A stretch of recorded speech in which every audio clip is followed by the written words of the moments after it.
আমি আজিলৈ কিমান ছুপাৰ হিৰোজ দেখি আহিছোঁ।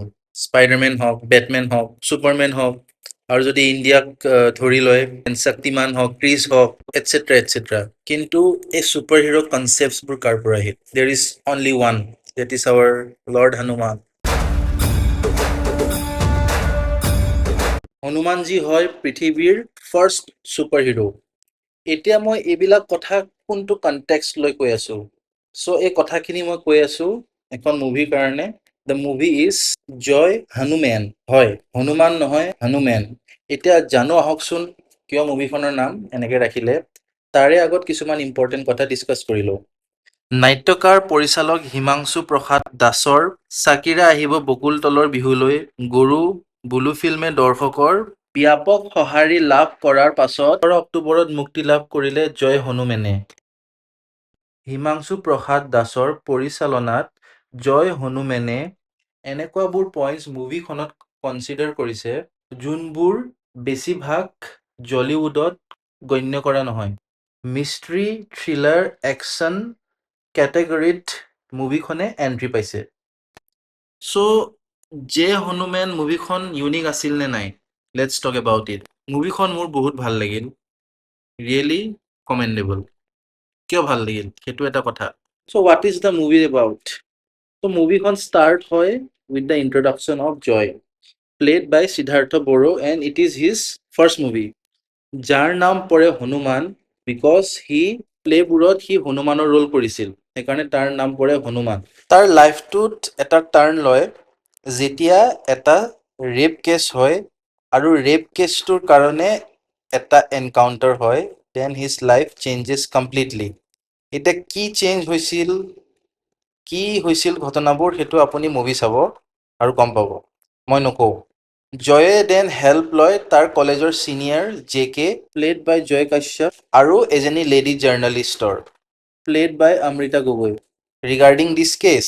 আৰু এনেকুৱা চিটুৱেশ্যনতে সি পিন্ধিবলগীয়া হয় কষ্টিউম, যোনটোৱে মিমিক কৰে হনুমানজীৰ, আৰু তাৰ পৰাই নামটো আহে মুভিখনৰ, হানুমেন। চ' সি এটা কাইণ্ড অফ ছুপাৰ হিৰ' হয় যোনে কি কৰে, ক্ৰাইমবোৰ ষ্টপ কৰে। জয় ওলাই সত্যৰ পথত, কিন্তু সি ৰিয়েলাইজ নকৰে যে এইটোৱে তাক টানি নিব ৰাজনীতিত জড়িত অপৰাধৰ এটা জটিল নেটৱৰ্কলৈ, আৰু সেইকাৰণে তাৰ কাৰণে সেইটো লাইফ আৰু ডেথ চিটুৱেশ্যন হৈ যায়। মুভিখনে টাচ কৰিছে বহুত points like police negligence, police torture, পুলিচৰ গুণ্ডামি, মন্ত্ৰী এম এল এৰ গুণ্ডামি, তাৰপিছত মন্ত্ৰী এম এল এৰ নেগলিজেঞ্চি, এনেকুৱাবোৰ পইণ্টছ টাচ কৰিছে মুভিখনত। চ' মানে এনেকুৱা ভাল লাগিছে আৰু প্লাছ তাহাঁতে যেনেকৈ ক্ৰাইমটো ছল্ভ কৰিব ট্ৰাই কৰে, যোনবোৰ এলিমেণ্টছ ইয়াতে ইনক্লুড কৰিছে, ভাল লাগিছে। আৰু সঁচা ক'ব গ'লে মোৰ এটাও চিন ব'ৰ লগা নাই মুভিখনত। এটা চিন ৱেল ক্ৰাফটেড হয়। একশ্যন অফ দ্য মুভি ঠিকে আছে, ইমানো পাৰফেক্ট নহয়। একশ্যনবিলাক দেখি গম পাই যে ৰোপ ৱৰ্ক ইউজ কৰিছে, কিন্তু অ'কে।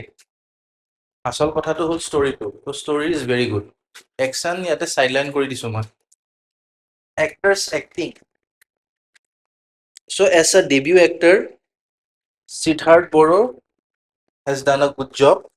লগতে জয় কাশ্যপ আৰু অমৃতা গগৈৰ ৰোল মেইন আছিল, আৰু অন্য ষ্টাৰ্ছ প্ৰণমী বৰা, বিভূতিভূষণ হাজৰিকা, গীতাৱলী ৰাজকুমাৰী, অনন্যা কাশ্যপ, এক্টৰ্ছখিনিয়ে ভাল কৰিছে নিজৰ ৰোলছখিনি, কিন্তু as a debut actor Siddharth has done a good job.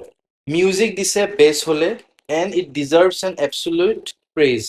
ভাল লাগিছে music, BGM, I like the BGM of the movie. বহুত ভাল লাগিছে BGM, বেকগ্ৰাউণ্ড মিউজিক। এডিটিং কৰিছে উদিপ্ত কুমাৰ ভট্টাচাৰ্য, আৰু চিনেমেটোগ্ৰাফি কৰিছে চন্দ্ৰকুমাৰ দাস, আৰু it is top notch as per Assamese cinema standards. Action direction কৰিছে পংকজ চোৰাম। ত' মুভিখনে আপোনাক এংগেজ কৰি ৰাখিব, চিয়ৰলি কৈছোঁ, অলপো ব'ৰ নালাগে। আৰু মুভিখন লাষ্টলৈ চাই থাকিব, এটা ছাৰপ্ৰাইজ আছে এট দ্য এণ্ড।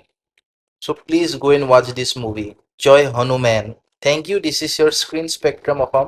এনেকুৱা আপডেটছ পাবলৈ চাই থাকিব মোৰ চেনেল, জয় আই অসম।